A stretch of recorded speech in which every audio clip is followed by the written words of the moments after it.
Okay, the first item on the agenda is the approval of the agenda.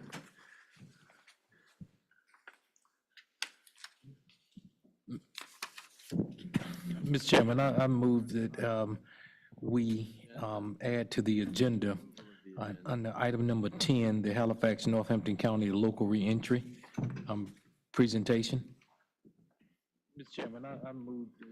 Okay, we have a motion to amend the agenda. Halifax Northampton County local reentry. Do we have a second? Second. All right. Any discussion? If not, all in favor signify by saying aye. Aye. Aye. Aye. I, Broadnax Taylor. All right, motion is carried. Agenda is approved with that amendment. Next, we have conflict of interest statements. In accordance with the rules of procedures adopted by this board in section 153A-44 of the North Carolina General Statutes, it is the duty of every member present to vote on all matters coming before the board unless there is a conflict of interest as determined by the board or by law. Does any board member have a conflict of interest with respect to any agenda item coming before the board today? If so, please identify the conflict and the board will consider the matter. No conflict, Mr. Chairman. Does any board member have a conflict? No conflict. No conflict, Broadnax Taylor. No conflict.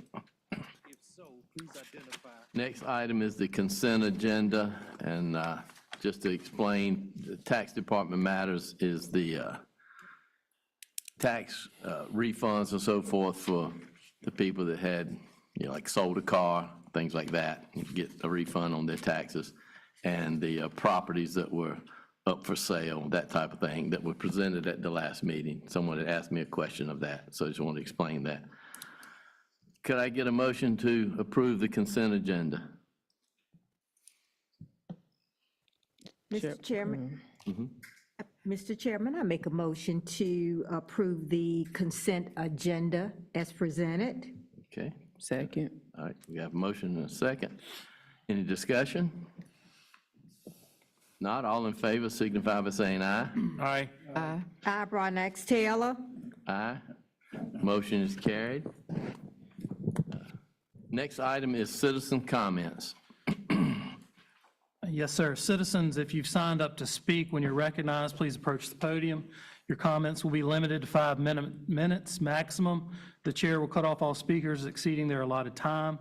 If you have any questions of the board, you'll receive a response from the board or county staff. The board will not respond or otherwise engage in a dialogue with you during your allotted time. And pursuant to North Carolina law, this time is allotted for citizen commentary on county business. This is not an open forum to be publicly critical of the performance of any county commissioner or county employee, and the chair will maintain the order and decorum of the meeting. Commissioners, I have three speakers who signed up tonight. The first is Mr. Earl Daniels.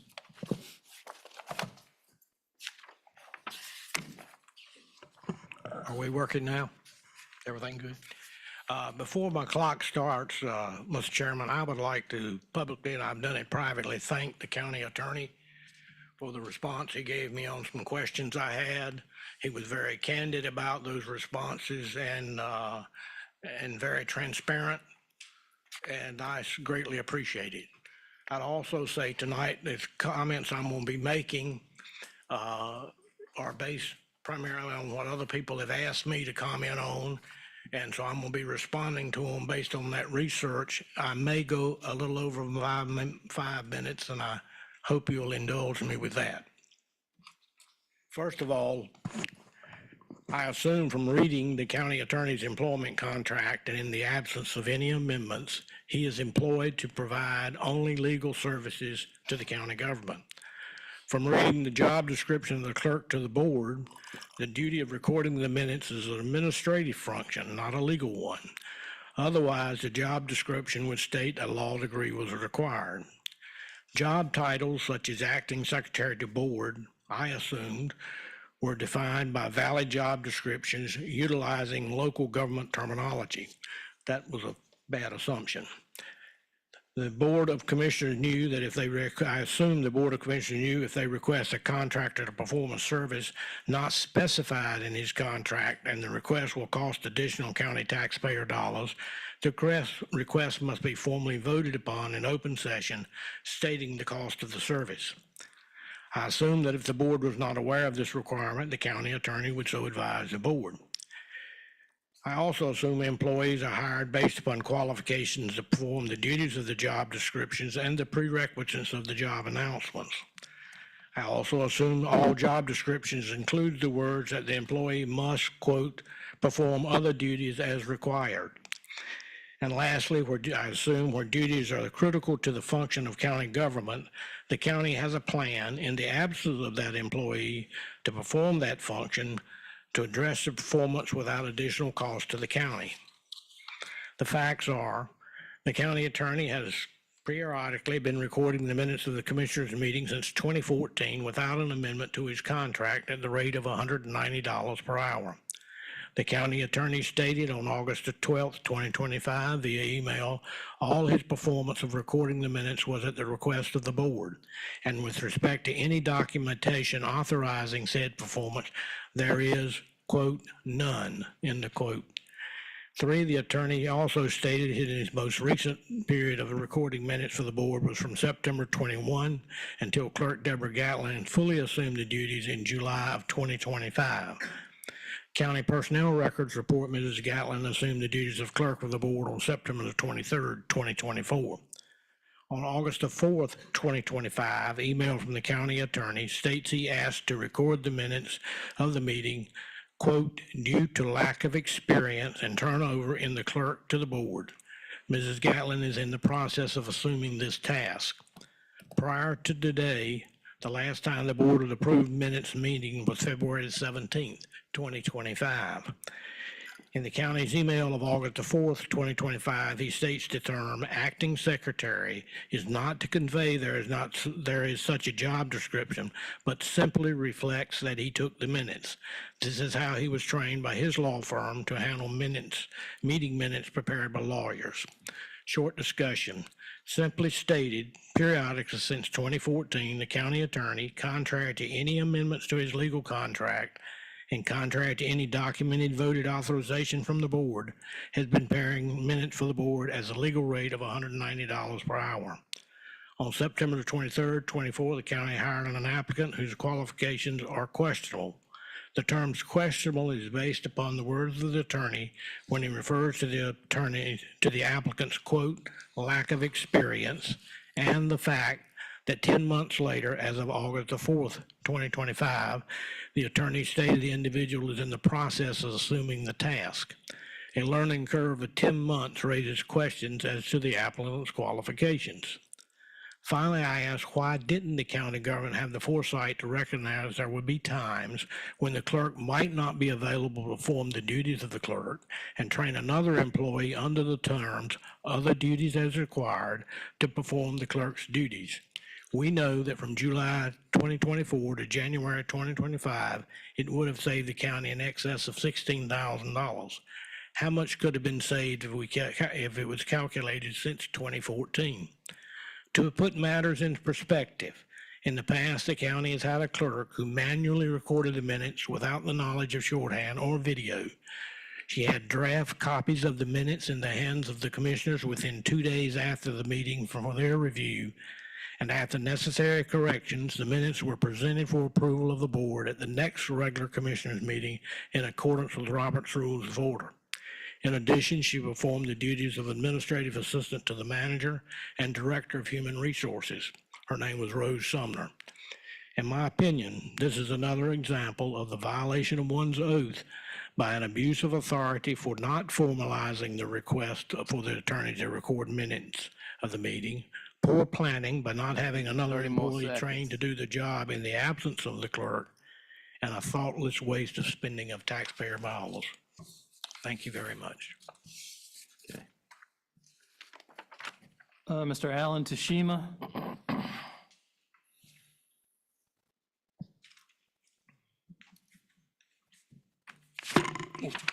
Excuse me. Board, and my fellow county taxpayers. I'm in a great mood today, and I'm happy, and I'm in a happy place. I just returned from a great vacation that I check-marked off some of my bucket list places. Also, we're at a brand-new start of a fiscal year. That means, technically speaking, it's what I call an accountability year. Why do I call it an accountability year? It's an election year, which is based on accountability, and there could be some surprises in the election. Also, the new county budget was just approved for 1 July. I'm going to just kind of barely paraphrase this thing. But it's very interesting that there are some commissioners who take their fiduciary requirements very seriously. There are other commissioners who just don't care. And they don't understand or even want to be concerned about how the taxpayers' money is going to the services that they support. I was not here in the July board meeting, but there was an issue coming forward or a decision for a new expenditure for the new fiscal year. I'm just trying to remember because it's been a while, of about $750K. My question would have been, wait a minute, we just passed the new budget.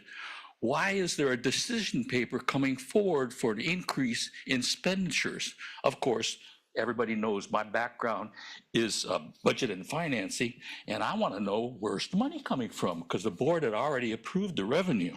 All right. Now, wouldn't the North Carolina Attorney General be interested in the fact that the county does not follow general statutes at the board meetings? And what I mean by that is they use Robert's Rules of Orders, which is okay, and that's guidelines if there are no North Carolina general statutes.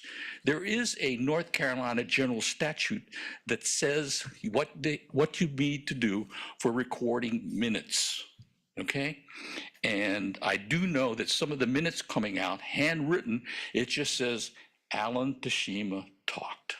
Okay, that's not what the general statute says. The general statute says that the minutes should be able to, for anybody to go in there, take a look at it and read what was discussed.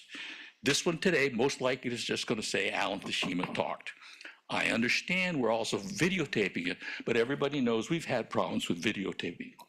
All right, the next one would be, wouldn't the state auditor like to be interested in how the county keeps its bookkeeping and can't answer a simple taxpayer question?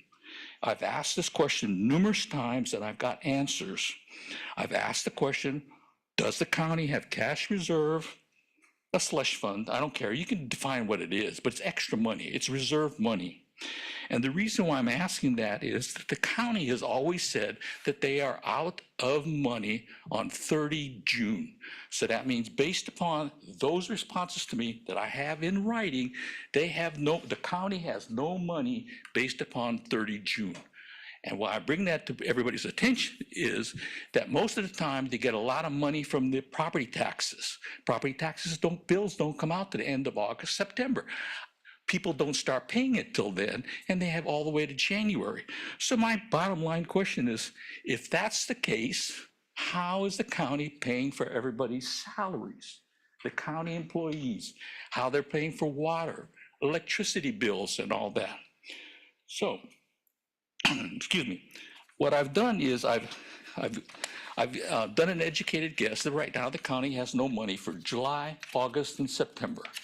So, in closing, this is a formal request, publicly stated, that I've requested the county finance director, not the county manager, to make a formal presentation within 30 days on what funds are being used, where are they coming from, until tax revenues are collected.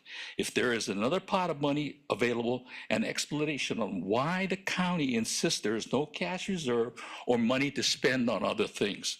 If there is a cash reserve, how much funds are in there and where is that account? Thank you very much. Would like to make one comment. We You followed weren't supposed to make any comments, sir. That's your own. I am allowed to make a comment. We follow the UNC School of Government guidelines on the minutes, which state you can simply say, public comments were held. No, that's not what the general statute says, sir. Please. The UNC School of Government interprets the general statutes.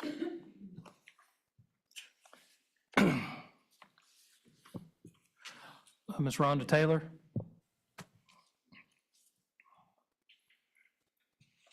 Good evening to our board chair, Mr. Martin, to our vice chair, Dr. Edwards, and to Commissioner Broadnax Taylor, Mr. Edwards, and Dr. Whitaker, to our county manager and our clerk.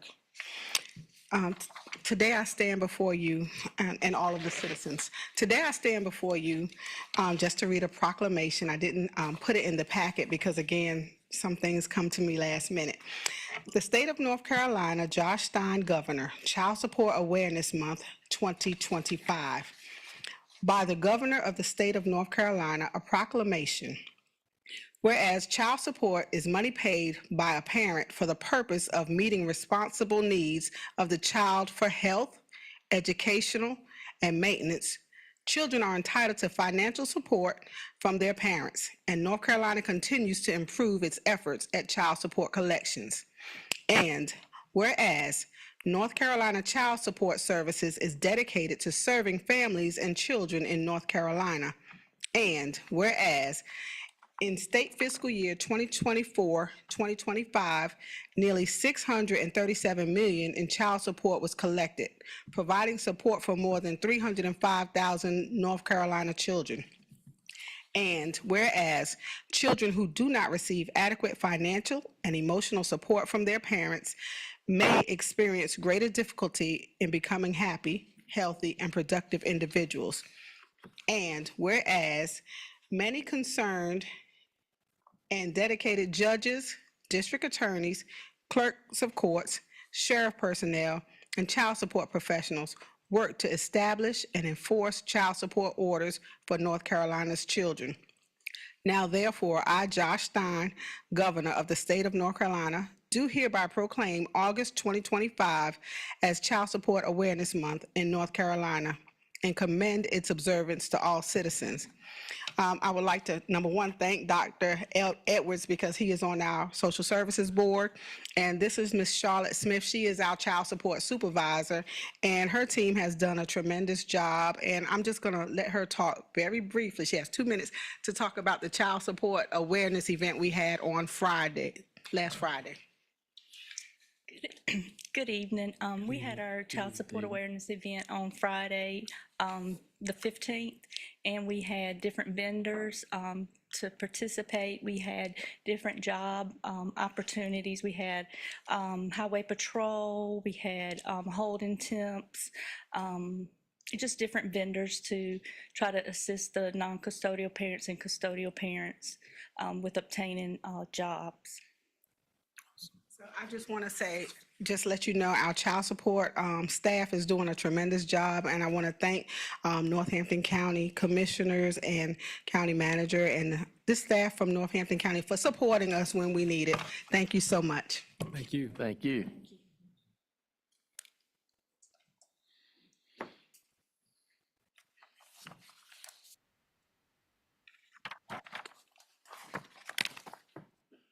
Okay. Next is the authorization for sale of personal property. Good evening, Commissioners. Good evening. I have a resolution of Northampton County Board of Commissioners authorizing a sale. I'm going to read the resolution so everyone can hear exactly what we're about to do.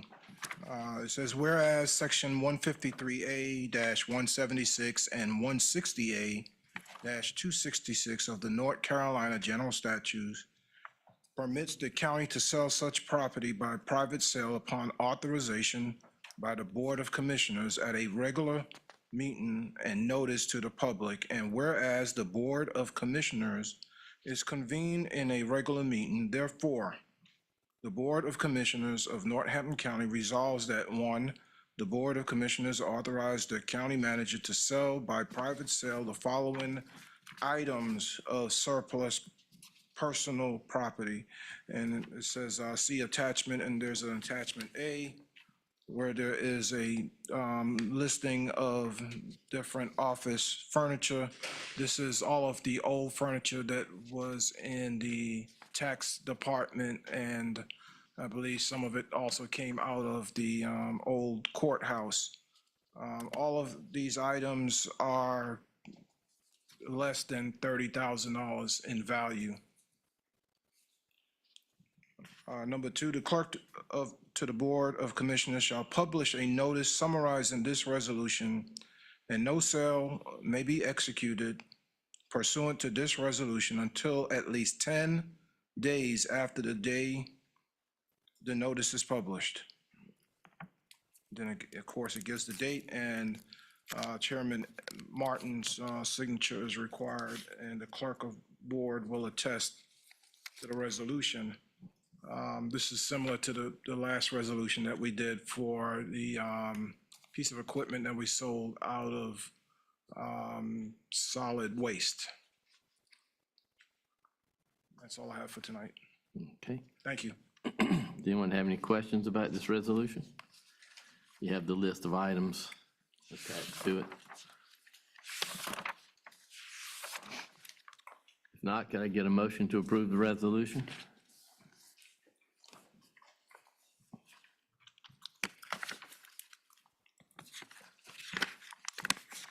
Mr. Chairman, I move approval of the resolution as presented by the county manager. Do we have a second? Second. Any discussion? If not, all in favor signify by saying aye. Aye. Aye. I, Broadnax Taylor. Aye. Motion is carried. Resolution is approved. Okay, next we have a resolution congratulating Northeast Academy Boys Golf Team. Would you read that resolution, Ms. Catlin? Northeast County Board of Commissioners resolution congratulating the Northeastern Academy Boys Golf Team. Whereas the Northeast Academy Eagles Boys Golf Team won the 2025 North Carolina Independent Schools Athletic Association at 1A Team State Championship. Whereas the 36-hole competition was held at Jamestown Park Golf Club in Guilford County, a par 72 course with a total length of 6,700 yards. Whereas despite challenging conditions on the course created by heavy storms, the Eagles pushed through to claim more of the top spots of the leaderboard while accumulating a total time score of 4.53 and 8 strokes better than second place Fowler Cape Fear Christian Academy. Whereas freshman Preston Austin, who claimed individual honors and was named All-State, led the Eagles with back-to-back ranks. Whereas 8th grader Quincy Austin shot a 9 over 153 to finish second, while Chance Lassiter, another All-State selection, placed third with a 12 over 156. Junior Justin Smith a 13 over 157 sophomore. Jake Haas was sixth. Next, 18 over 162. And junior All-State picked Jaden Smith, playing independently with 9th over with a 174. Whereas the state title comes on the heels of the Eagles going undefeated in the regular season of the Top Wheel Independent Conference, winning the conference championship, and fifth-year head coach Ellen Hawkins being named Coach of the Year. And whereas to further prepare the team for the state tournament, Preston Hawkins and assistant coach Mike Collins entered the Eagles into a tournament at Westwood Golf Course in Wilson, where they finished fourth among 20 teams.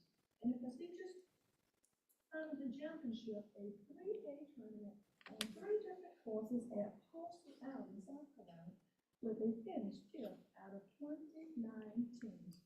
Now, therefore, be it resolved that the Northampton County Board of Commissioners hereby congratulates the Northeast Academy Eagles Boys Golf Team and the team's coaches on winning the 2025 North Carolina Independent Schools Athletic Association 118 State Championship and for achieving a high successful season. On this 18th day of August 2025, William N. Martin Chair, Northampton County Board of Commissioners, passing Deborah S. Gatlin, clerk to the board. Okay. Got to get a motion to approve this resolution. I move we approve the resolution. Second. Any discussion? If not, all in favor signify by saying aye. Aye. Aye. I, Rod Knox Taylor. Thank you. Motion is carried, and congratulations to Northeast Golf Team for being state champions. Yes. Yes. Okay. Next, we have a resolution congratulating the Robo Jags robotics team from Northampton County High. If you would also read that one, Ms. Gatlin. Northampton County Board of Commissioners resolution congratulating the Robo Jazz team from Northampton County for completing in the first robotic Competition World Championship.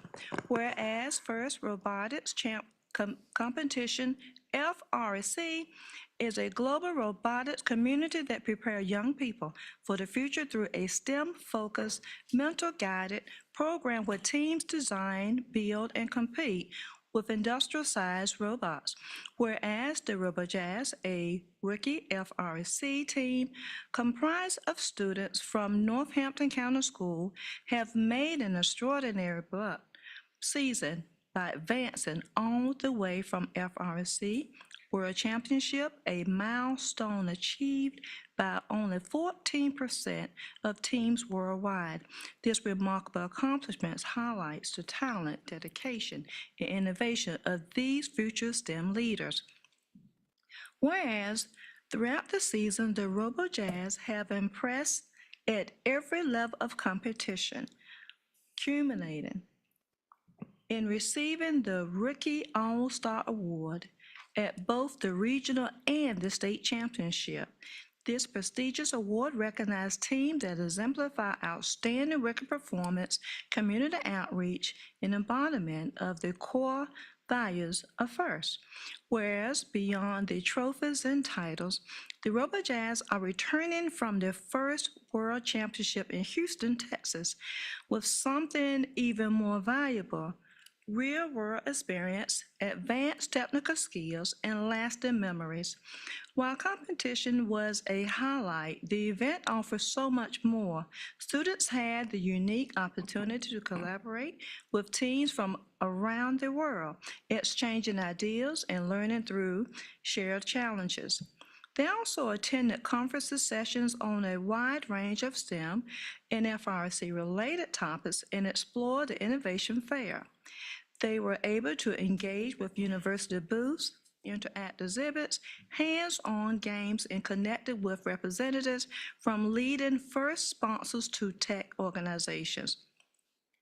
Whereas as the RoboJazz returned home, they brought with them a renewed commitment to innovation, collaboration, and community engagement. They are a shining example of what the next generation of engineers, leaders, change makers can achieve. And whereas the RoboJazz include team members Dalen Hicks, Renatus Rammer, Eason Jag, Jahil Burnell, Erica Jag, Michaela Golfton, Jacora Turner, Gabrielle Atkinson, Jordan Roscoe, and Matthew Jones, and team members Grace Smith, Kamal Dawkins, Marcia Stamp Brown. Now therefore be it resolved that the Northampton County Board of Commissioners congratulates the members of the RoboJazz team for competing in the first robotic competition World Championship and for making Northampton County proud. This 18th day of August 2025, William Ed Martin, Chair, Northampton County Board of Commissioners, attests Deborah S. Gatlin, Clerk to the Board. Could I get a motion to approve this resolution? Excuse me. Chair Martin, I make a motion that we approve the resolution congratulating the RoboJags team. Second. Have any discussion? If not, all in favor signify by saying aye. Aye. Aye. I, Broadnax Taylor. Aye. Motion is carried, and congratulations to the RoboJags robotics team. And my daughter competed in the robotics team when she was in school at School of Science and Math, and that's a very interesting competition if you've ever been to one. So congratulations to them. Next on the agenda is the Halifax Northampton Local Reentry Council presentation.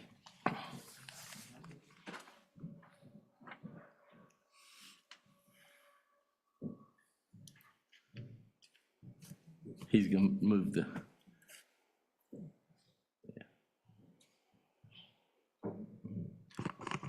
Good evening, everyone, to Chair, to the county commissioners, and to the county manager, and to everyone, the citizens, and to my executive council that's here, some of them, and our personnel. I am Dr. Orrin Perry. I am the chairman of the Halifax Northampton County Reentry Council. And last we spoke, we were making tremendous strides pertaining to our reentry program. Recently, we just had, according with Ms. Rhonda Taylor there, DSS, they hosted our reentry ceremony where we had over 25 individuals that we have seen successfully restored into to citizens and to our communities and to our county. On top of that, we were excited to announce that we have 99% employment rate with over 80 plus individuals that we're servicing, with 150 individuals that we referred to. As you all know, we also launched a historic pilot program with the DA's office and the Public Defender's office, where our case managers will come to both counties in court. Working with them is historic because, startling information, I did not know that Halifax alone has a caseload of 16,000 cases. That is more than the population of Roanoke Rapids. On top of that, Northampton County has about 500 to 550. And when you couple that together, we're seeing overlapping cross-pollination of what we call criminality in our community. And so the DA, we met with the DA, we launched a program where anyone that comes through our program, whether, of course, it's case by case, but they can say that they will have their case dismissed. On top of that, recently we did numbers. We've currently saved Northampton County, as you all know, that there are 2,600 per individuals that are incarcerated. So when someone's incarcerated, it's $2,600 per individual. Being that we've had 12 to 15 with Northampton County, we've saved Northampton County $31,200.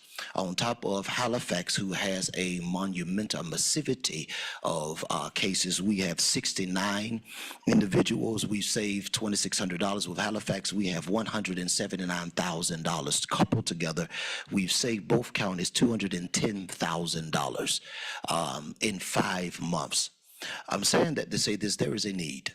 And the need is great, no matter how you look at it, no matter what we are, is beyond color, is beyond preference, is beyond what we're dealing with. The opioid crisis that we're experiencing, we're seeing it cross-pollinate from downtown Roanoke Rapids. There's 30 individuals that are non-fatally overdosing every week in Roanoke Rapids. It's not reported. We're seeing this cross over into Northampton County as well as Halifax. And I'm coming today because we're at the end of our fiscal year. And we are going to be asked to be re-awarded. And we want you all, or Northampton County, to consider being our IA, intermediate agency.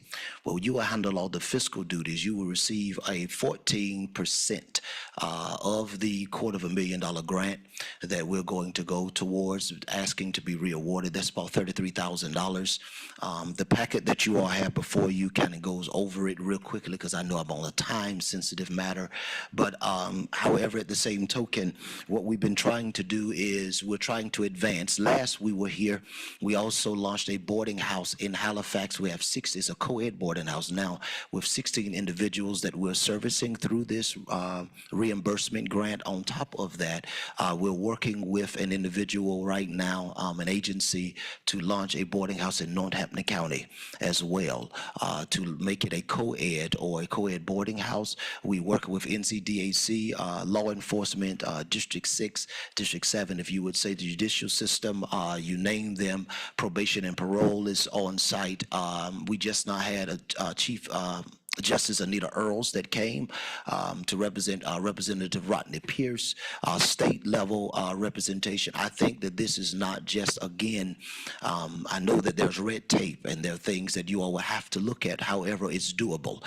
The reason why I'm saying that is because in other counties across North Carolina, we're seeing that the county is governing the grant funding. However, North Halifax and Northampton County is the only, and I say this proudly, we are the only LRC Local Reentry Council that has more stakeholder support. We have more stakeholder support than Mecklenburg County, that is Charlotte. We have everyone at the table from DSS to agencies. We outsource, we work with Mental Health Trillium. We're working with several individuals. So with this particular proposal, we would love for you all to overlook it. The packages there. We're coming to the end of our fiduciary fiscal year, rather, and it is August the 31st. County Manager Mr. Phillips has been a part of this movement with us being on site along with both counties. We've been working diligently, trying our best to get things kind of resolved in regard of this criminality, attacking this recidivism rate that we're seeing. So over the packet, you can go over some of the dynamics. We're asking you all, Northampton County, to be the fiscal agent, the fiduciary agent that basically you oversee all the financials. You'll be the mediator between the LRC as well as the state. The state works right along with us. They're right there in the room with us. We have a state representative that is with us. On the back end of that, we'll be having the LRC handles all programmatic structure. That means day-to-day operations, who's hiring, how they look, and that's kind of the scheme of the overview of it.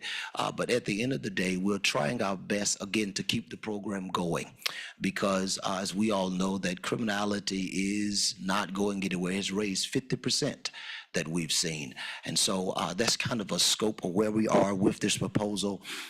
You all, I do know that you all have to have meeting and voting, but I really, and I know the citizens as well as our council highly consider you all being our IA towards what we're trying to do in regard of this grant. Are there any questions, comments, concerns for me?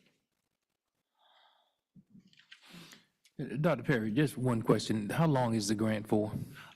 It's for a year, so it typically comes out August. It's 1 year. We're re-awarded. We become we're now probably the 24th, I want to say the 24th LRC in the state. For us to be tightly knitted, we will need county commissioners, at least 2, that will be present at the meetings. We have Halifax as well as representation. We have to have a balance, because if Northampton County does be our IA, you have to consider servicing Halifax as well. They have to be both. It's not and, it's both and. So you'll be working with them. So it's a whole year. It ends August the 31st every year. We were re-awarded in February, January, February, and in 5 months, we've done tremendous stride.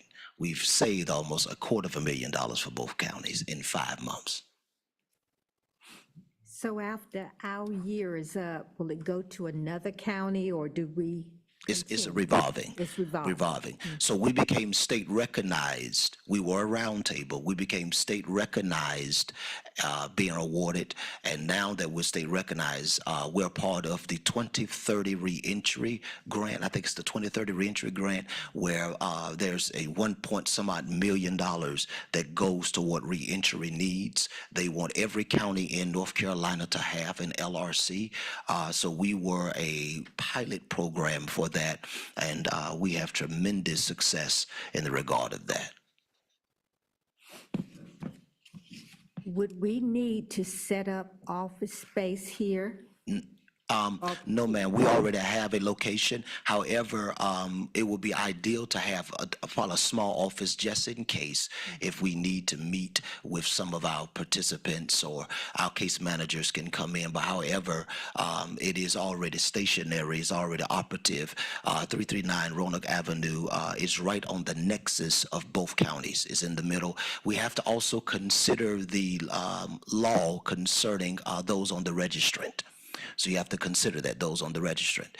So they have to be 1,000, I think it's 1,000 feet away from children and that dynamic. So trying to put it in a centralized location, we've done that.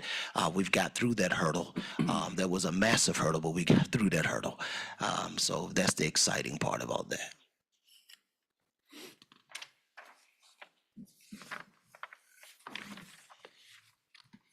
And when does this decision need to be made? The end of the fiduciary year, the fiscal year is the 31st, so as soon as possible, as soon as possible.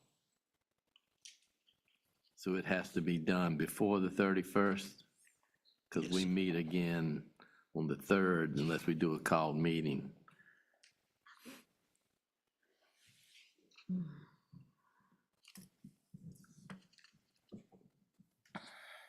Does anyone else have any questions?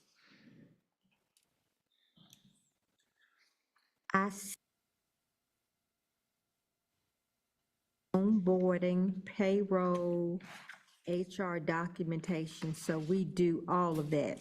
You would do all of that. Yes, ma'am. So basically, you all would hire contract the employees for the LRC.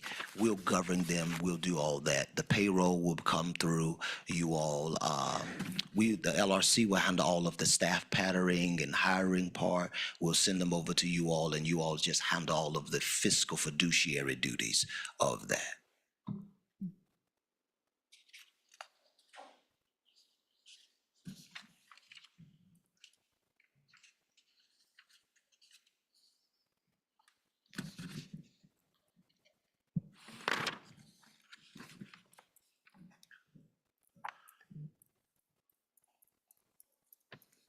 Are there any other question, comments, concerns? I hear you all thinking, but I can hear you thinking. You see the bubbles? Yeah, I see it. I saw. Dr. Perry, who was the prior,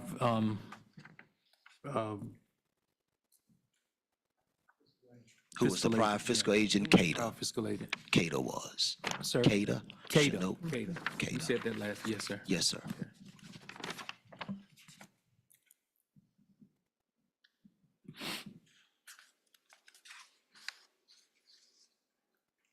How much will this cost us, Dr. Perry?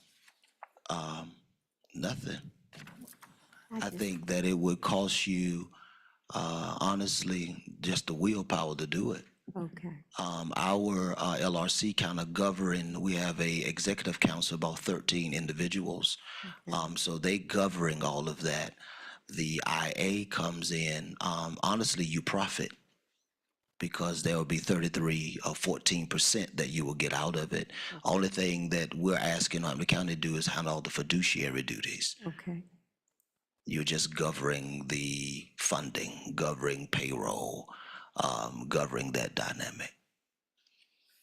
I just had to ask. Sure. Just had to ask that. Sure, it's not gonna cost Is it you. 100% reimbursed, Dr. Perry? Yes, sir, it That's what I look is. at. So we spend the money and then seek reimbursement? Yes, sir, reimbursement will come.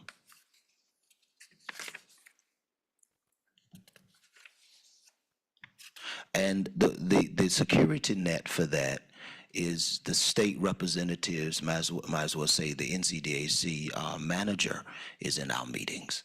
So they walk you through step by step, anything that's been done. Either way you look at it, then typically what they try to do is they have conversations, of course, with the LRC. We have a executive meeting every month. There will be a financial report that will be giving also towards, you all know, the county, know to be, as well as the LRC, discussing the bottom lines and all of that dynamic.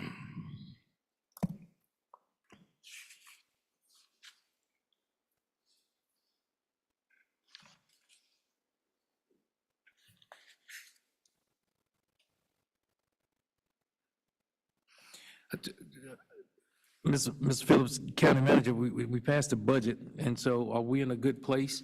I see the award amount is $225,000. We'll receive $33,000, which is 14.67% for the administrative fee of the county. So going to this endeavor, what would the funding source be while we seek reimbursement?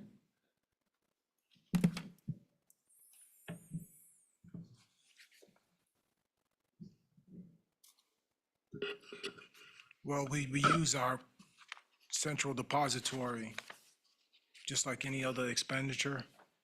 And I'm not sure as far as how fast the reimbursements come in, whether it's 2 weeks, Yeah, they said typically it's a month. a It's month, about so a month. 30 days. So you get 30 days reimbursement after you spend the money. So it's almost, we're paying out of our funds Oh, sure, that, and then it's clearly, being it's reimbursed clearly within 30 outlined. days. Right. But we would have to set this up as a special, separate program, org number and everything, separating it from the rest of the county business so we can definitely delineate what the revenues and the expenditures are for this project. Right, that's It's what kind I of was, like what we did for Rich Square, sure. but the only difference with Rich Square, we got $300,000 upfront. But we still had to separate that out into a separate fund so we can identify the expenditures. Did I answer your question? You did. Thank you. And last but not least, there is another SOP that we have, I think that would be interesting to you all, the TD Jakes Foundation. They're coming down September the 3rd. They will be doing a needs analysis of both counties. It is a $15 million SOP. Whoever the IE is, we will be considerable of being the fiduciary for that as well, the fiscal agent for that as well. So I think that is a global brand coming into our county. I think that is a plus as well. So we're trying to kind of get all of the dynamics aligned because again, September the 3rd is coming. Also, the end of our fiscal year is here. So we just wanted to make sure that we be all upfront with you all so everyone is aware. And Dr. Perry, one clarifying question. This is not for this fiscal year though, is it? For 26, 27 fiscal years. this reimbursement, right here, yes, sir, or the TD Jakes. This one. This one, yes, it's for this one coming in 2026. The TD Jakes Foundation is for 2026 as well. It is a 3-year span. They break it up for 7 years. Sure.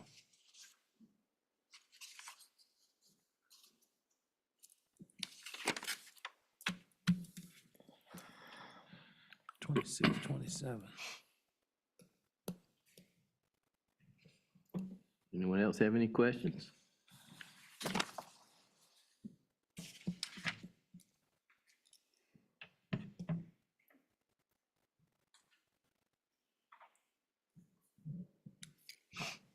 What are the wishes of the board?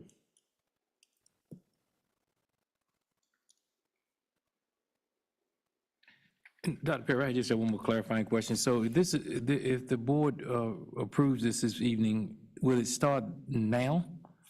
We would, 26, 27? 26, 27, yes, sir. I'm clear. Yes, sir. I'm clear. Yeah, now I'm clear. Yes, 25, 26. Oh, thank you, Mr. Pittman. Okay. Yeah. So we'll get it in September Clear. and go forward with it. However, we would have to send up an RFP to be reawarded. Now I'm clear. Yes, sir. Thank you, Dr. Perry. Forgive me, I thought you was asking something else. No, you're fine. That's why we say clarifying, so we appreciate it. Thank you, Mr. Pittman.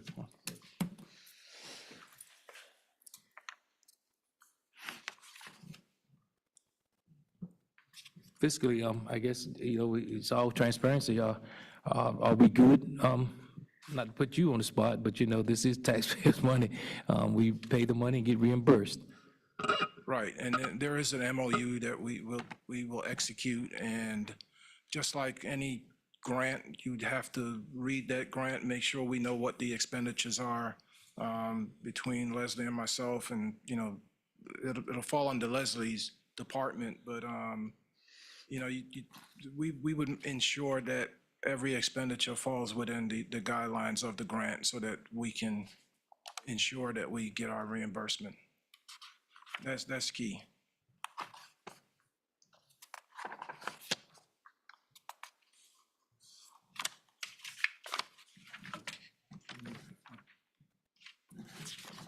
He's got to read the grant.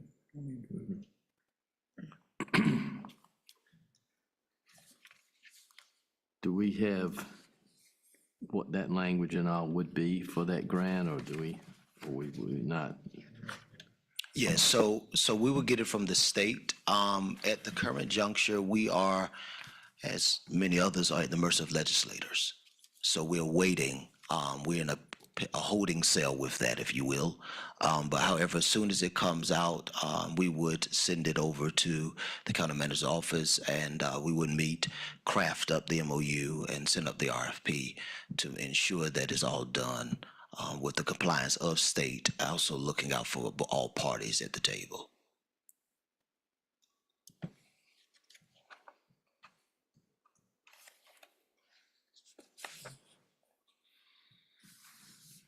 Okay, and then we would vote on that at that time, so we would have another chance to make sure we approve of how all that's worked, okay?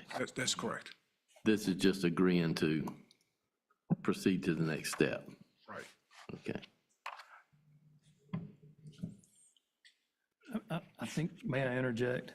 I think, Board, I would highly recommend that whatever, if you do proceed, please make it contingent on reviewing the grant language, the MOU, the RFP. This is a proposal. We don't have all of the fine print before us tonight. I haven't seen it.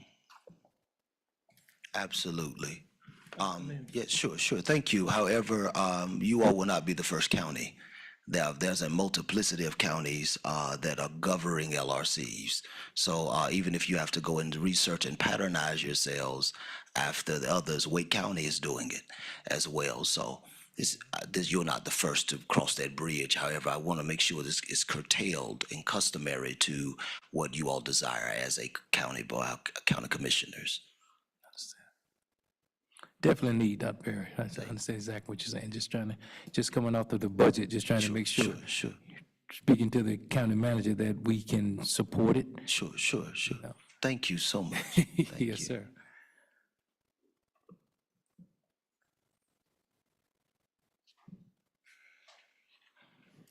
Where can we find some more information about this TD Jakes Foundation also, Dr. Perry? For the TD Jakes Foundation that's coming, where can find some more information about that? know you I said can send over information. We just now, they presented a video. They sent a video. Okay. And I can have it sent over to you all to review. We are the first to have a global brand in partnership with the OWN network. Many of you all know Oprah Winfrey. And they are talking about having us as the first pilot program for their program called TORI, the Texas Offender Reentry Initiative. Following them, they have closed 6 jails, following their KPIs and what they're doing. So overall, I think that we can send that information over to you all as well. And we can also allocate time for September the 3rd for you all to meet with them at an overall view. Do we need to approve it before September 3rd? If so, we would have, I'm thinking we want to get some more information before we vote. Need more That's what I'm details. trying to find out, if it has to be voted. Sure. before September 3rd. If not, if so, we need to do a call meeting and get the information. Correct. between now and then. That's what I was going to ask, Mr. Chairman. Thank you, sir. So I guess that's the question. Can we vote on this on the 3rd, or do we need to do a call meeting? I would say a called meeting. Okay. We should have all the information before then. Yeah, before the 31st. Again, it's contingent on legislators. The end of the fiscal year is the 31st of this month. So going into September, there is, nothing standing. So I believe that suggestively a call meeting, ideal. And I can get all the information to you. I believe that the grant proposal and the way the state has it, it's also still customary to last year's. So I can send a draft of that over to you as well. So we'll see and show what we did with the RFP to match with the SOP that we requested. Okay. That sounds good. That would be good. Thank you, Dr. Perry. Yeah, I Thank think you. that's what we'd like. If we could get all that information, then we could do a special call meeting next week to vote on it. Because I would like to see more information. I think it's an excellent Absolutely. reentry. Yes. If you can't successfully reenter people, they're going to just go back to committing crimes again, and that's not good for any of us. a good reentry program is important. Thank you. Those are some amazing statistics that you read earlier. Thank you so much. Thank you. Okay. Thank you all again. Thank you, Dr. Mayor. Thank you. Thank you.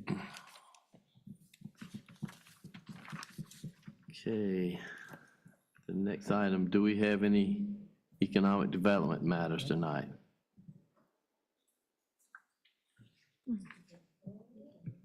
No? Okay. All right. Didn't see you back there, Derek. How you doing? Finance Department.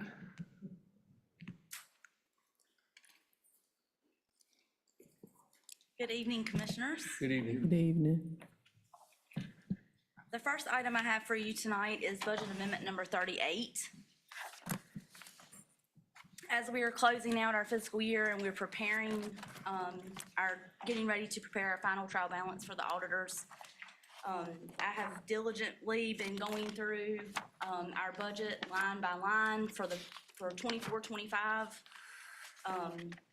And just to kind of give you a little information, this 2,000 plus line items in our budget. So it is quite a bit of information, and I have been working since I have walked in the door. I've been here right at 4 months.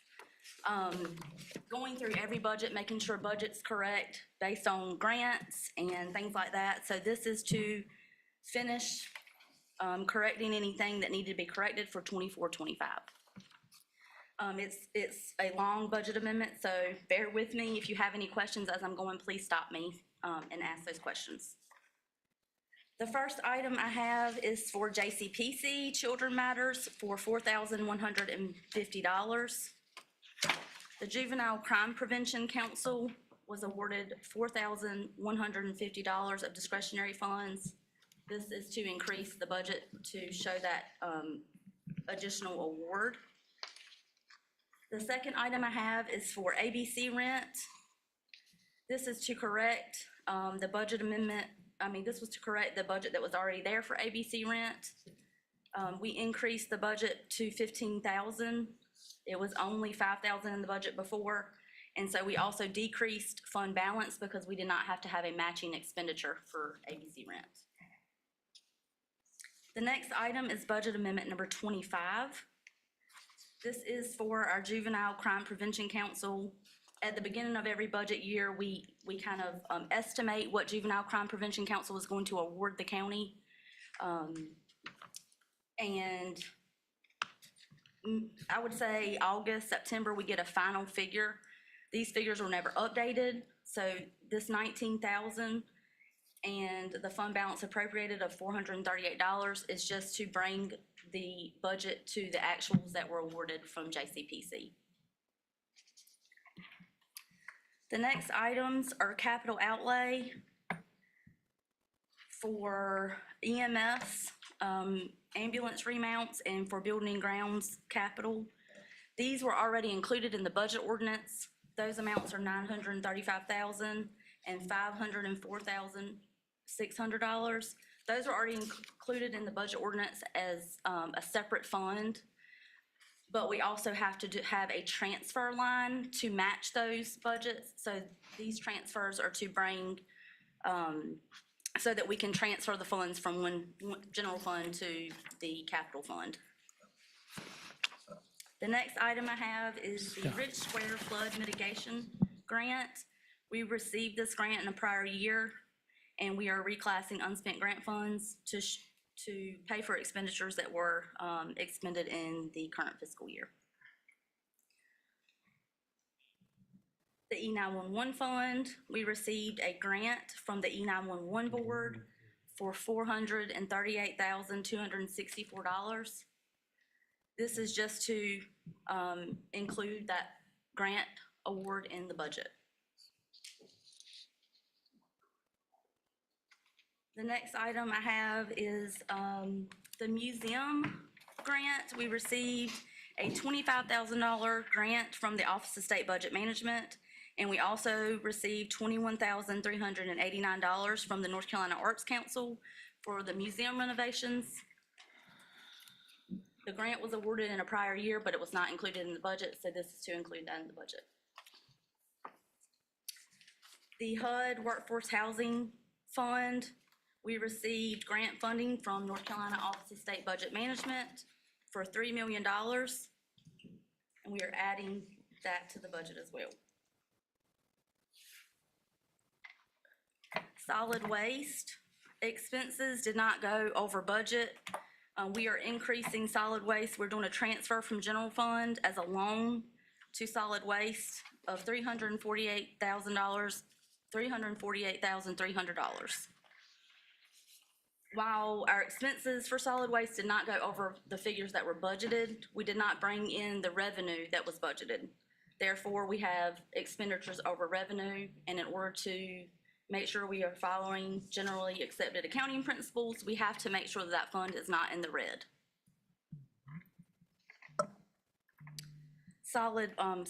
North Carolina Department of Public Safety, we received a grant for flood mitigation of $300,000.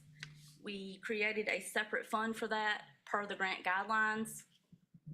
This is one of the items that was in one of the audit findings last year.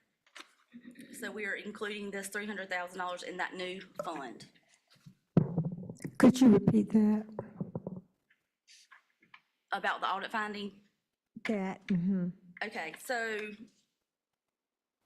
there were several grants that were received in the prior year from the Office of State Budget Management, and because those grants, even though they came from the state, they were filtered through the federal government, and one of the guidelines for that is that they have to be put in a separate fund, separate from general fund. So that was not done, and that was a finding in the prior audit. These funds were created, but the budget was never included in the new fund. So this is to include that budget. Fire district tax. This is a trust fund. We collect fire district taxes for our towns and our fire districts. And we received more revenue than was budgeted, so we are just increasing the revenue because what we bring in, we turn around and pay back out to the fire districts. EMS billing fund. We collect EMS revenue for Gaston and East Side EMS. And whatever we collect, we have to turn around and pay to them. So this is just to show the budget of those items. Also, we had 3 departments that went over budget in the 24-25 fiscal year. One, if you can see that starting on the expenditure side at the bottom, because this is basically like an internal budget amendment, but because it is not listed, it's listed separately on the budget ordinance, we have to present that to the board. So if you look close to the bottom where it says courthouse on the first page, that one was $634 over budget. And that is because they had to buy new software when they moved into this new building. I believe the software was around $2,000 and they just were short $600. And we moved those, we basically repurposed funds. We budgeted for hospitalization for new retirees, and we had an overage in that fund. So instead of pulling money from fund balance, we are just moving those funds around that were not used. The other department that was in the red is Management Information Systems. Their hospitalization line was not budgeted correctly. So they needed $11,941. And then our EMS department, their salary and fringe benefits were also under budgeted. They were over by $12,755 in their salary line. Their overtime salaries were $116,297. Longevity was $2,046, and the recruiting expense was $200. I know that was a lot. Do you have any questions? Yeah, Ms. Edwards, thank you so much for presenting. I do have a clarifying question. For the fiscal year ending June the 30th, 2025 is what we're looking at. Yes, sir. We are getting Why are we doing this now? well, to be quite honest, Yeah, I have absolutely. been here for 3 months out of the whole year. So it has taken some time to go through every line, correct everything, and get it where it needs to be. But I have a total point of confusion. Okay? This is August. We ended this fiscal year June the 20th, 2025. Yes, sir. And we are amending the budget by $7,746,534? Yes, That's preposterous. it is unacceptable. Yes, ma'am. I totally understand. I can't even fathom how this is happening. We received grant funds in prior years, and they just were not budgeted, and unfortunately, all I can do is correct it and move forward. And this is all part of the findings that we had in that last So this goes audit. back to the audit? Yes, sir. Okay. This is how we cleaned it up with our corrective actions. And I really, thank you, Ms. Edwards, I appreciate that, and I always thank you for honesty. But, Mr. Phillips, we need a component of getting this audit piece, because when I look at a fiscal year ending, and we're amending it for 7 million?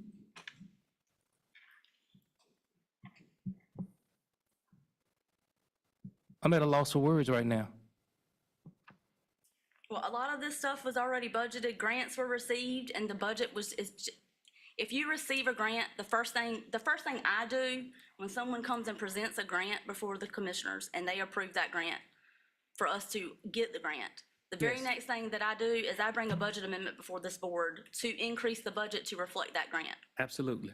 And like I said, thousands of revenue lines, expense lines, I had to go through every single one in detail to make sure. I wanted to make sure that we do not have the same issues. And the only way to do that is to go in detail and look at every single line and to make sense of what was done prior to me being here.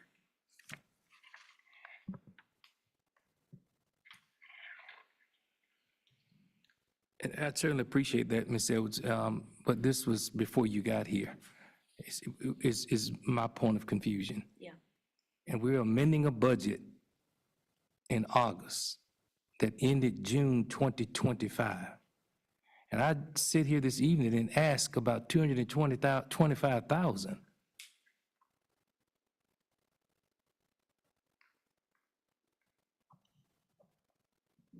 Could we handle the component of the local reentry council? Where are we financially? Commissioner Edwards, that was my question and concern. With what we got, we on shaky ground ourselves. Can we handle anything?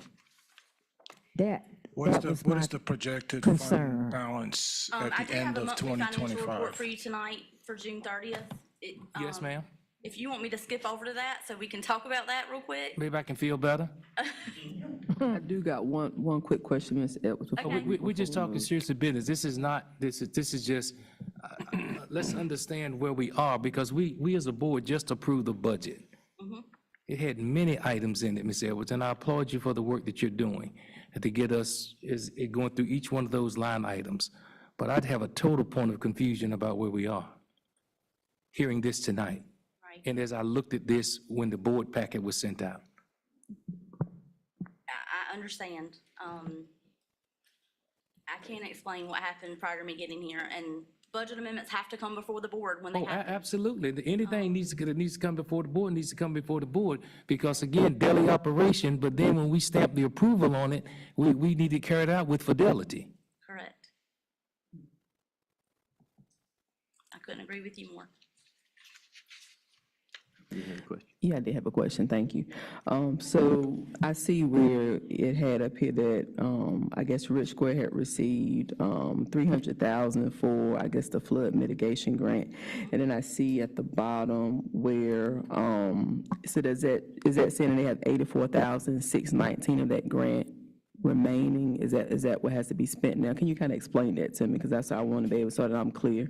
Yeah, so the 84,000 was where funds were spent. Okay, And because this was not already put in a separate fund, when the auditors when we do our closing entries at the end of the year, any grant money that you have already received goes into a balance sheet account called unspent okay, grant revenue, or whatever the title of that grant is. okay. And then when it comes time to spend that money again, you have to pull that money out of your balance sheet account and put it into your revenue account to show that that expenditure is happening. Okay, and so in the event that that does happen, will that be, I guess, directed for Rich Square, since that's what that was for? Yes, Or those were okay, expenses that were made. That's, the 84,000 were expenses that occurred in 24, 25. right. And I do appreciate you sharing the information and going through line by line, and definitely to an extent, I can understand what you're saying about, you only been here like a few months, and sometimes I feel the same way with just being new coming on since December and trying to make steady progress, because sometimes you do wonder, how did you get to such a place with the budget? So I definitely appreciate you sharing and going through all of these items, but again, as we were listening to the reentry presentation, and then wanting to get more details about the grants and all of the requirements, and being that person that's pretty much that primary fiduciary person that would be, entity that would be responsible, I would have to definitely say, we just want to make sure that we are in the best position to be able to operate that particular grant to its fullest capacity, considering where we are, especially at being almost like end of August and doing these budget amendments that are at such a high amount. But I definitely appreciate you explaining and going through line by line. I would like to also say, this is the budget side of things. A lot of these grants have not even been spent. This is, when I present a budget, that is to include an amount in the budget. That does not mean those funds have been spent. I'm just trying to get the budget to match our GASB standards and our generally accepted accounting principles. Sure. So just because these numbers are here does not mean all these funds have been spent. A lot of these grants have not been spent, but they have to be included in that budget when they are awarded. Right. Or we have an audit finding because a budget was never put in place. And looking at those audit findings, right? And where are we with each one of those? I mean, They have all been corrected. they have all been corrected. Yes, the only thing that I think that may resurface is balance sheet accounts, and budgeting those, and reconciling those. It takes a lot of time, Sure. especially when you have to go back prior years and find out where your discrepancies are, in your balance sheet accounts. And by balance sheet accounts, I mean, for example, health insurance. Correct. When employees sign up for health insurance and they sign up for something that the county is not paying for, we take that out of the employee's check, and then it turns around and gets put into a balance sheet account. And then when we pay the bill for those insurances, the county is not paying that, it's coming straight from the employee. So we put those monies in a balance sheet account, and then when we pay the bill for those insurances, then you turn around and you pay it out of that same balance sheet account. So it should balance to zero always. You're taking it in and you're paying it out. And a lot of those, and that's just, health insurance is just an example of that type of balance sheet account. But another example of that is our ad valorem taxes for our towns. One of the findings we had last year was there's a deficit fund balance. There should never be a deficit fund balance when you're collecting money and then turn around and paying it out. You're collecting it, you should only be paying what you're collecting. True. So when we're collecting ad valorem taxes for towns, whatever we collect in the tax department, we should turn around and pay that out to that town. Why there was a deficit fund balance, I cannot tell you. But that is something that I'm delving into to find out why, because as we pay those, this is why it's important to reconcile monthly, on a monthly basis. Because if you don't, if there is a discrepancy, someone transposed a number, if something like that happens, you can correct it in the following month. If you overpay a town by $10, you can correct it when you pay them the next month. You can say a number was transposed or a number was not given correctly, and you can correct it.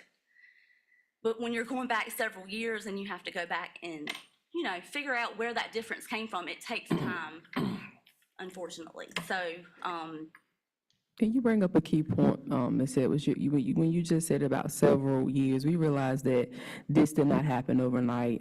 I think if we had been doing more practices like what you're doing right now, we may not be in this position. So it is very difficult when you are inheriting a role and then you have to go back and try to investigate or try to figure out how did you get to such a space. So that's why I say I commend you for explaining this. But I can remember a couple of meetings where I was here and we didn't get information like this. And I'm almost wondering how long has it been since we've been getting frequent, transparent information like this? Because if we were, I don't think we'd be in the shape that we're in. And it almost makes me wonder who was keeping watch.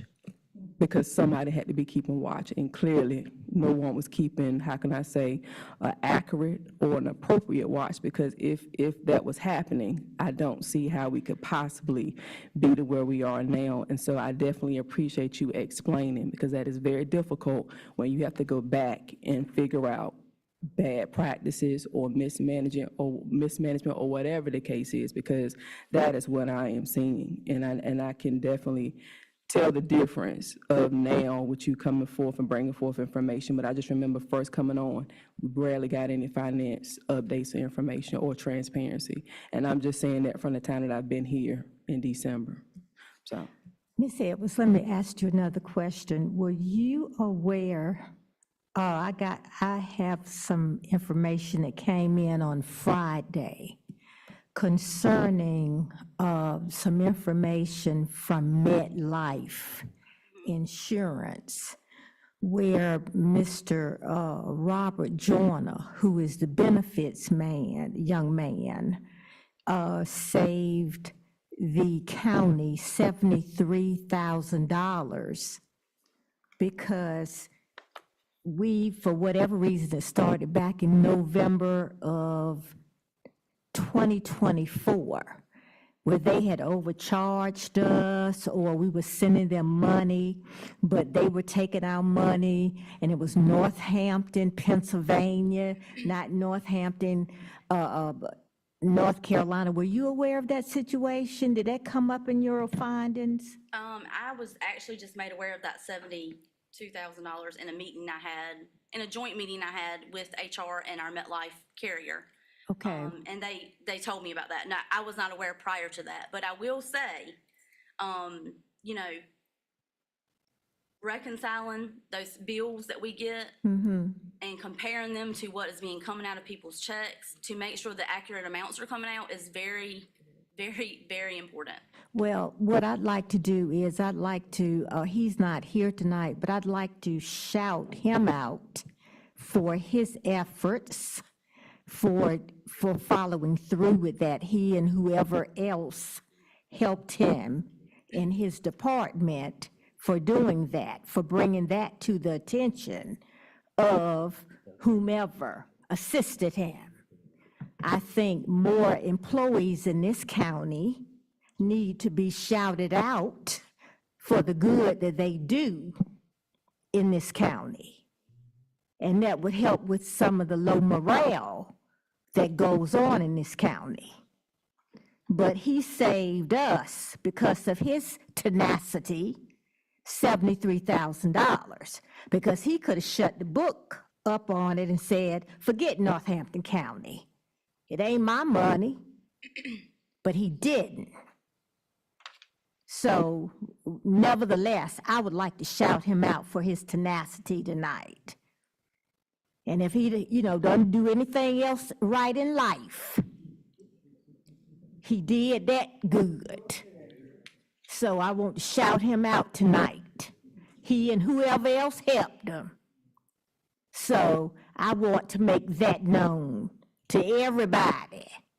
So if y'all see him tomorrow, say Commissioner Taylor shouted him out.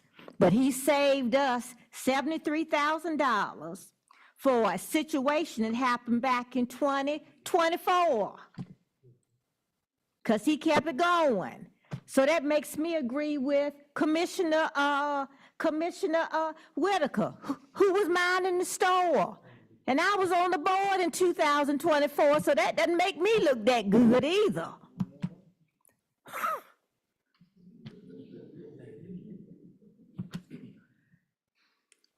My last question. As a commissioner, where do I go? What line item do I go to if I want to know about bonuses in this county? Who gets bonuses? And it would come out of salaries. Okay, come out of salaries. Okay. Thank you. You're welcome. Any other questions about the Just one moment, Ms. Edwards. So, just for, in the component of what we're looking at tonight, if we can go over all of the audit findings at the next meeting, 1 through 18, line by line, okay? so that we're making sure, because, just want to make sure that we know we received the audit findings, but just for, I want to put them up on this board, as they're explained, audit 1, audit 2, finding succinctly. Okay, I would definitely appreciate that, and I know the citizens would also. I have presented the audit findings. You did. in the First meeting. You did, and you did a great job. I will do it again. But I'm visual and auditory. Me too. Right. And so if I see it and talk about it, I'm probably going to remember it a little bit better. Yeah, we can pull it straight from the audit and I can explain each one. I would love that, Okay, I can do that. up on these boards, Okay, and go through each one. Audit finding 1, this is what we did to reconcile it. Audit finding 2, this is what we did to reconcile it. okay, And then that way it's out there, and let's put it on the website, so anybody can go back and review it that won't at the meeting. Even if they don't look at these YouTube meetings, they can see it. What does Northampton County doing about the audit findings? And here it is. Thank you so much. you're welcome.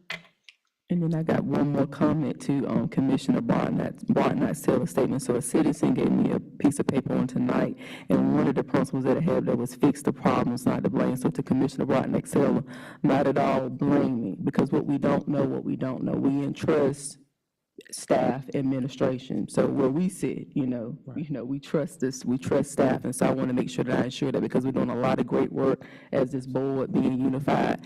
But now that Ms. Edwards has presented this information, what I want to be very clear on is the fact that I appreciate the work that she's doing, because it's not easy to have to go back and share that. So that's what that was. I want to make sure that I reiterate that we appreciate that, and us asking you the questions. We understand that you may have to go back and research some things, because this is a lot to delve into. But now that we know better, we want to do better, and this is a promise and a commitment that we made to the citizens, that once we came out of that horrible hurricane of the audit that we had, we promised the citizens that we're going to be more transparent. And I just see us taking steps towards that, what you're doing right now, to what Dr. Edwards just shared about us sharing those audit findings and those things again. So I just want to make sure that I make clarify that point. Thank you. Well said, not blaming at all. Just point of clarity and transparency. Yes. My goal is always to be transparent to this board and to the citizens. Absolutely, Right. Ask me whatever you want to ask. absolutely.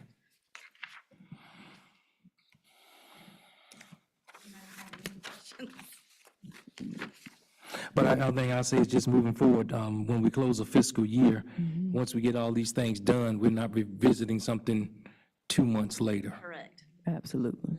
2 months later, whether it's expended or not expended. I've been trying. I've been working weekends and, trying Absolutely. to get it Right. where it needs to be. Thank you.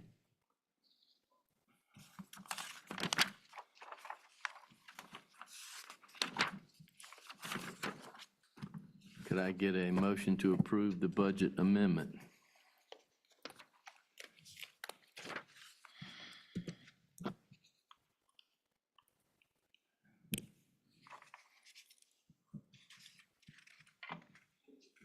A question was asked here this night. How are we spending the money?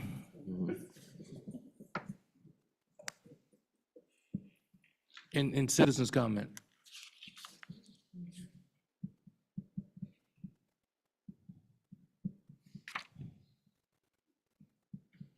Tonight, after June the 30th.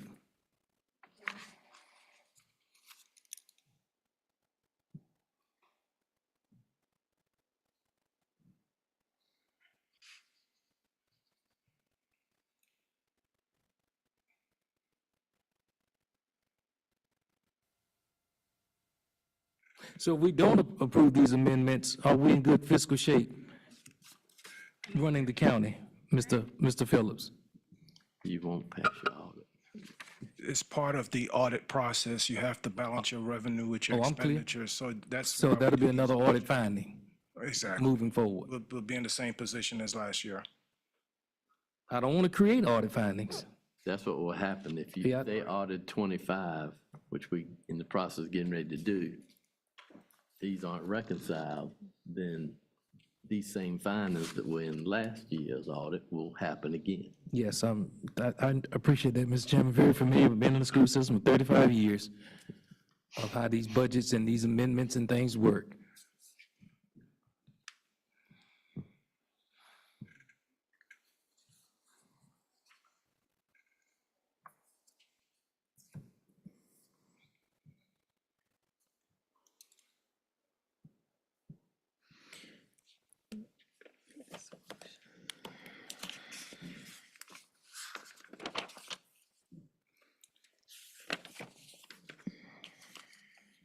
Anyone have any more questions for her about this amendment proposal?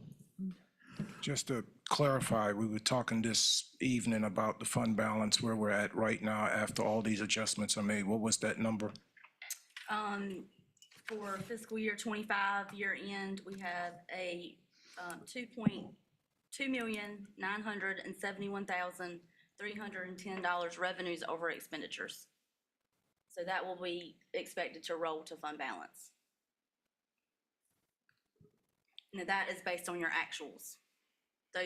What rolls into your fund balance is based on your actual revenue, your actual expenditures. It's not based on your budgeted numbers. But your budgeted numbers have to be there. Correct.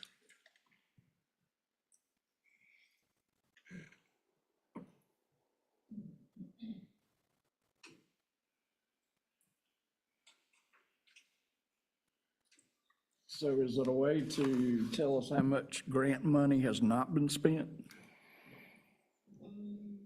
I mean, well, how about this?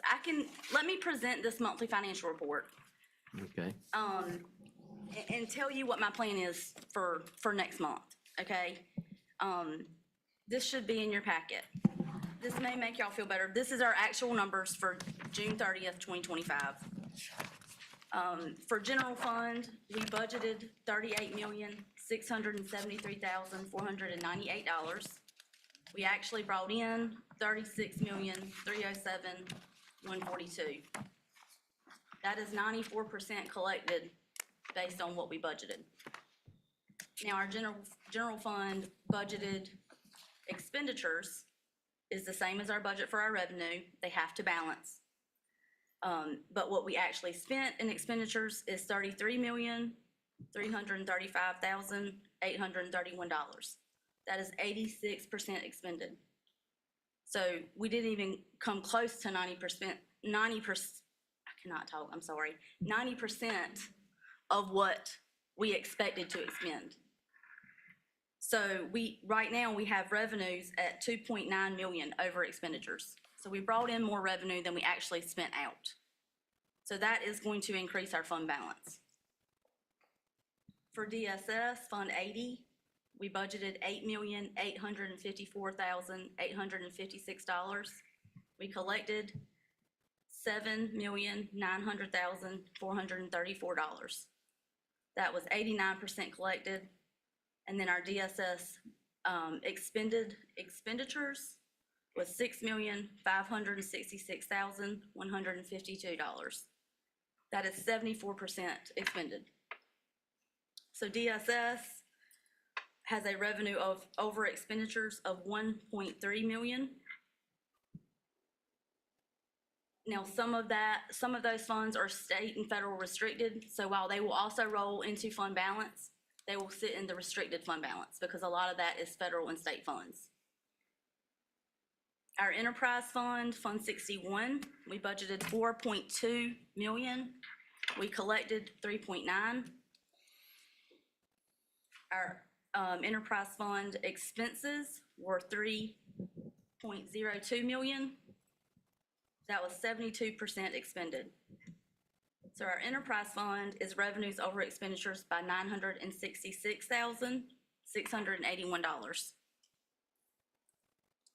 Garysburg Water and Sewer is Fund 62. That was budgeted at $783,173. We brought in $767,181, and we expended $581,866. So Garysburg Water and Sewer has a revenue over expenditures of $185,000. Solid Waste, we budgeted $2,450,045. Our revenue actually collected was wait a minute, that is not right. I'm so sorry, that number is wrong.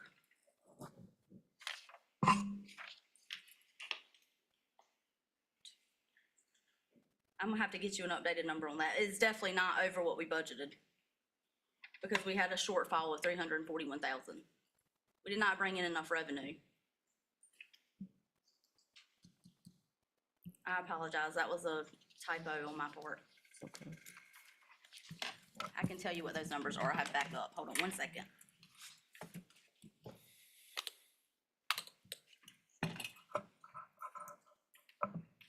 This is our budget, in case y'all wanted to see. That's how much we have to go through.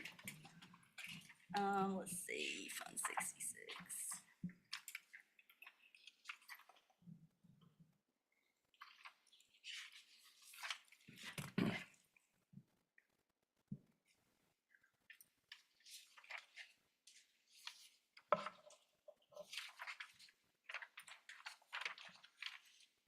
Okay, Fund 66.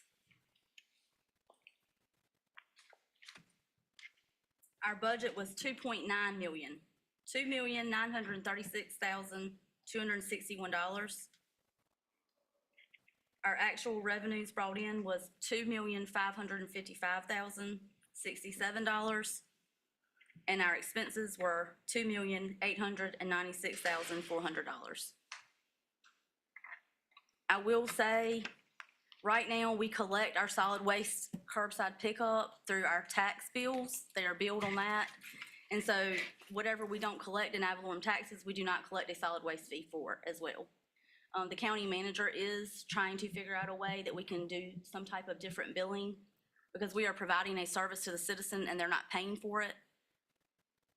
You know, we want to make sure that we're not increasing fees to penalize citizens who are paying their taxes.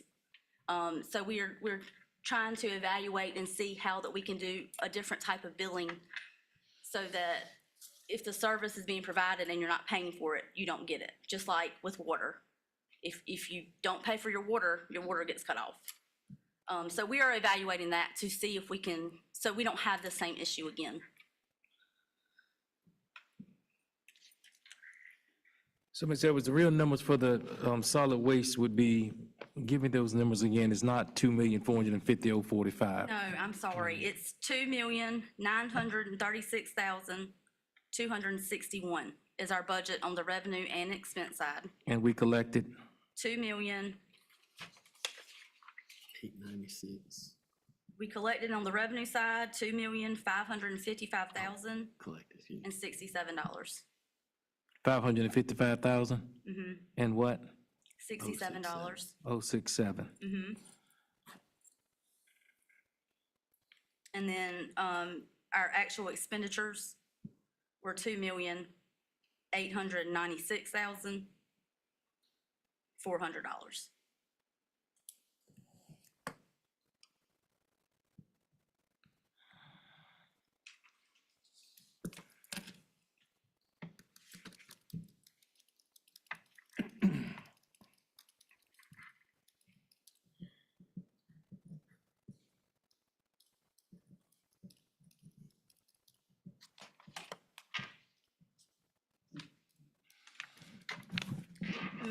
And I will say, this monthly budget amendment that is presented is what has been presented to this board in the past. It is.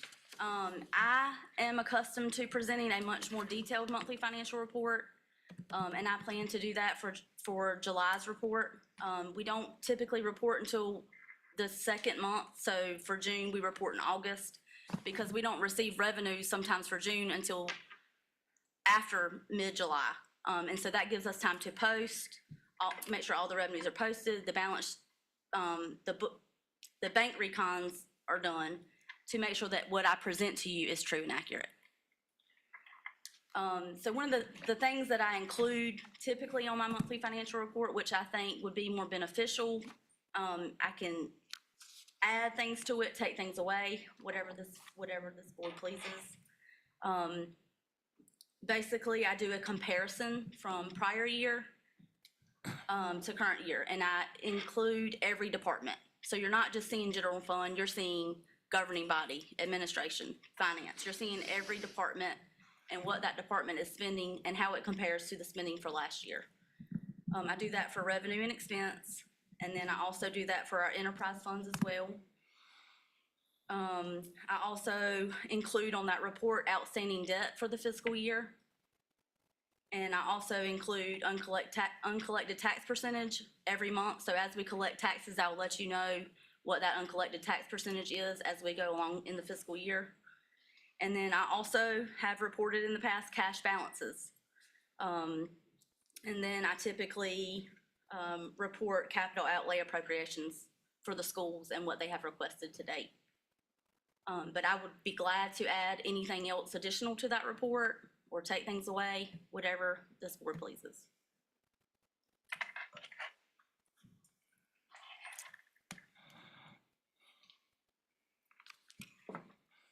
And thank you, Ms. Edwards. That sounds great, but accuracy is critical, I'm sorry. Yes, sir. because we can only make decisions on information that's presented.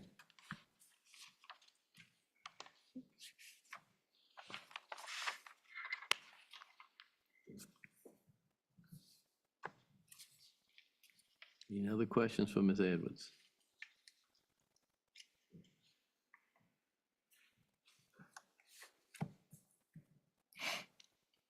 Okay, could I get a motion to approve the amendment?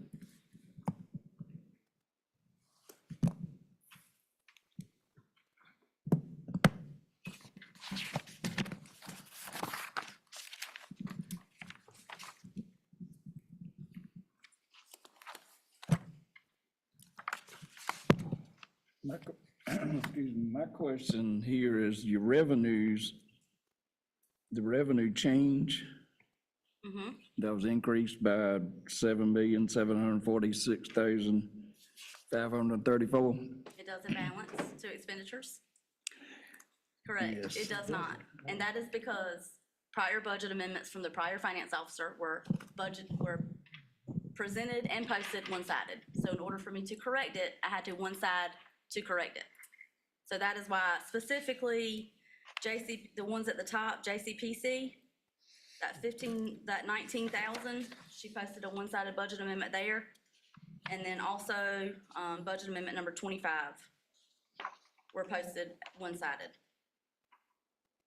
And then also too, what's gonna make that difference is for your internal departments that I talked about being over budget, we are just moving money from one other department on the expense side to another. Typically, that is done by an internal budget amendment that is not presented before the board. But on the budget ordinance, you have a hospitalization budget separately stated on the budget ordinance. And then you also have each one of those departments separately stated. So if you move funds within those departments, you have to present that before the board. Anytime you make a change on that budget ordinance, it has to be presented before the board. So that's why you see a difference, because those figures are all on the expense side. And then you have your one-sided budget amendment at the top for budget amendment 25. So that's causing your balance, your numbers to be different.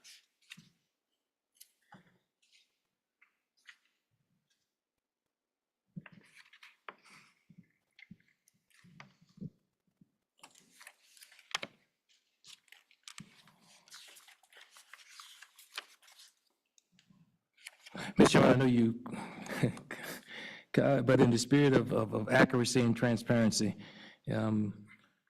I just believe, can we table these budget amendments until we get everything straight for total accuracy? Hear the amendments to our next meeting.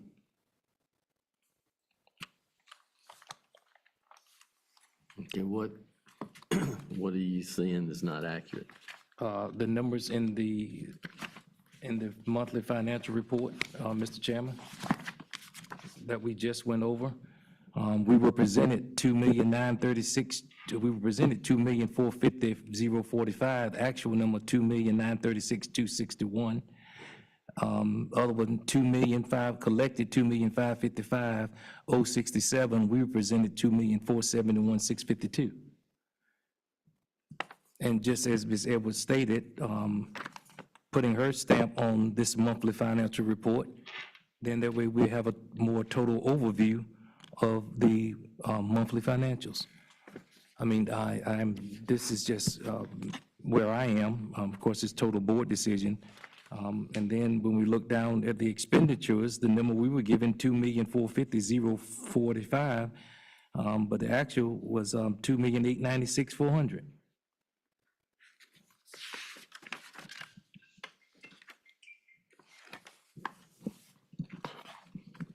So you just want to see this chart corrected, even though she gave us the numbers? Yes, sir. Okay. Is that the wishes of the rest of the board? To vote on this next meeting? I'm in agreement with Commissioner Edwards.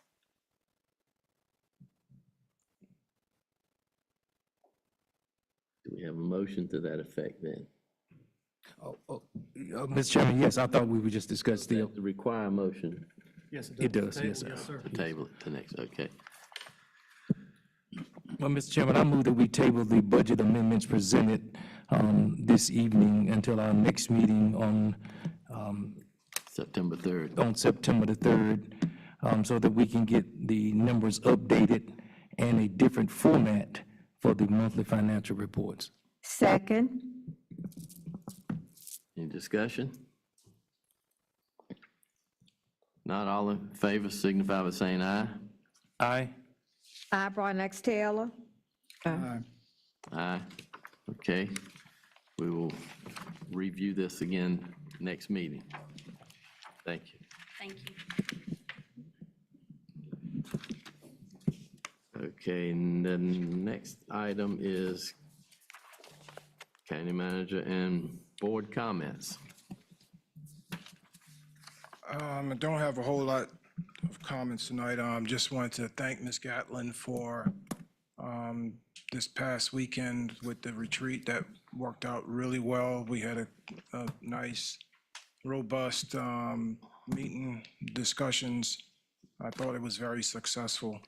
And just, I'm not one to pass blame or throw anyone under the bus, but I can recall when I came here 3.5 years ago and I met with Mr. Tyner and I met with the consultant that was here, Mr. Charles Murphy. Mr. Murphy told me, he says, do you understand how to, navigate through a computer? Because if you can do that, then you can figure out some of the stuff that's going on here. There was thousands and thousands of entries that was not recorded in the books. So it's been communicated. I've tried to be as transparent as I could be and work with what I had. And again, it was a recommendation by him at the time that maybe we need to just write it off. Whatever the number is, just write it off. But we didn't do that. We plugged away and we got the book scrubbed and cleaned up. And what you were presented on December of last year was a 3-year completion of past due audits. So that's what came out of it. When I hired Leslie and I met with Leslie, I remember like it was yesterday, and I told her what the situation was and what I was displeased with and what she would be facing. And she promised me that within 3 to 4 months, she could have it cleaned up. And I thank you because she's followed through on what she said she would do. We had the corrective actions, but the corrective actions are just words on paper. Someone has to go in and do that work. And she's done the work to identify, correct. So that's where we're at right now. When you close the book on June 30th, you really don't close the books. You have until about August to really see how your revenues and expenses are coming in, and make sure you're recording everything accurately in your books so that it correctly states the financial position of the company on June 30th. So it's been a yeoman's work, and it's not easy work. So again, I thank you for what you've done. Again, thanks everyone for coming out. Appreciate you all. Have, All right. Well, we'll start to my right, Commissioner Woody. Okay, you always start with me, so.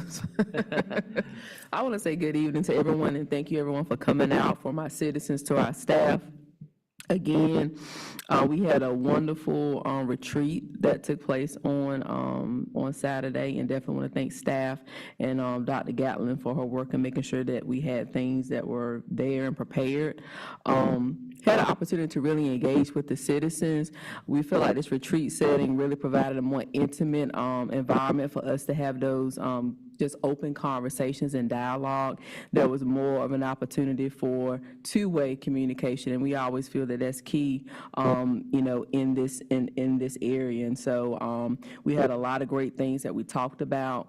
One of the things that I'm excited about, and I hope that it does come to pass, where some of the meetings that we have set for the second meetings in a month, and again, this is something that the citizens wanted. However, as I peruse the room and I observed at times, sometimes our second meetings, we have more staff present, more of our presenters that are here, and sometimes not as many citizens. And so one of the things that we talked about looking at was trying to go to the different townships, and so that we can, you know, meet the citizens where they are, and then have more of that kind of retreat-like setting so that we can answer questions and that we can address concerns as we take the time to go to each individual districts or whatever the case is. Sometimes there are meetings that are held outside of our districts that we want to be a part of, and sometimes due to schedule conflicts, we're not always able to make those. However, if we can look at that second meeting that we already have on our calendar, and it's already blocked out anyway, then that will provide more of an opportunity for more collaboration and more work together. One of the things that I was happy to hear about from our Economic Development Department as well as County Manager was about the projects that we're looking at for the Rich Square Creasy site. A lot of the citizens have asked questions about it, and so it was on our agenda at the retreat, and we had some discussion about it. And so one of my next steps is to begin to have conversation with the mayor, as well as get feedback from citizens, as well as to some of the things that they would like to see with that project. There was some information out about it, and we just want to make sure that everyone has the same information, is on one accord with that, from looking at trying to update the playground area to improving that, more of a shelter over it, because we know that some of the playground equipment gets really hot in the summertime, and so just having more like a canopy effect. Also, an area where our seniors can sit down, where there's you know, a shelter area where they can sit down or whatever the case is. Also, there was inquiry brought forth by a citizen as in regards to that backfield area. I appreciate Chair Martin and also our county manager having conversation about how we can look at trying to resolve some of those things. So again, we understand we can't fix everything overnight, but we do know that that multi-purpose project was something that was communicated to citizens, and we definitely want to make sure that citizens in that area have an opportunity to give feedback and that sort of thing. And so again, I want everyone to have a safe and wonderful night, and I can't say thank you enough to the citizens for coming out, expressing your concerns, and also thank you to the staff. Thank you. And there again, I'd like to invite a lot of people to these retreats, because we really did have a really good conversation back and forth. And that's hard for some people to get up and speak, but it seems like we had more of a dialogue between citizens and ourselves as commissioners and county managers, and so it was very productive, you know, and I appreciate the work that trying to correct all this information we're getting there. I know it's a lot of hard work, and but I do appreciate everybody coming out, voicing your opinion. But like Ms. Whitaker said, I think we're going to try to get out in each district and so we have more of a dialogue and find out what people really need. But thank you for coming out and have a safe trip. Okay. Commissioner Broadnax Taylor?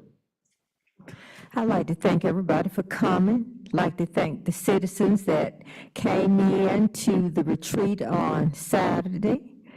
Also, I want the citizens to know, I'd like to thank you for hanging with us. And I want to say to the citizens of Northampton County, don't lose faith in the Northampton County Board of Commissioners. Keep hanging with us. I know you sit back and say to yourself things aren't happening as fast as you think they ought to be happening, and that you've lost faith in us. But let me tell you something. Every shut eye ain't sleep, and every goodbye ain't gone. We still got you. And while you think we don't know, we know. But just keep holding on. Just keep holding on. We got you. So again, thank you. Thank you for your patience. And keep rolling with us just a little while longer. 'Cause our day will come. Have a good evening. Thank you, Mr. Chairman. Just echo what all the fellow commissioners stated. I can express to you how much a wonderful retreat that was on Saturday. We did look at goals and SMART goals for the strategic plan as we move forward. And one of the big things, I mean, I think you hit the nail right on the head, Dr. Whitaker, when you look, explain, and Commissioner Edwards, Commissioner Broadnax Taylor, and thank our chairman for running a great retreat. When you look at, one of the key things it took away was focus on more of the short-term things. Focus on more of the short-term things, and that was a key takeaway, and that is something that we want to do. And the format that was utilized on Saturday, where it was a Q&A session and a two-way dialogue, and I would like to just reach out and maybe we can incorporate that into this meeting for maybe 15 to 20 minutes, and that way citizens leave with an answer that night. So thank you all for coming out. I'd like to thank everybody for coming out, and also, we did have a good retreat. We were there for over 5 hours. It's a long Saturday, but it was a good day. And I'd like to say, I know we get some criticism sometimes, but I think everybody on this board is doing what they feel is in the best interest of the county and fulfilling their oath as best they can. We may not always agree, but I think everyone on this board loves this county and is doing the best they can for this county as they see it. And thank y'all all for coming out tonight. Mr. Chairman, I move we go into closed session pursuant to General Statute 143-318-11A6 personnel. Do we have a second? Second. All in favor, signify by saying aye. Aye. Aye. Broadnax Taylor. Aye.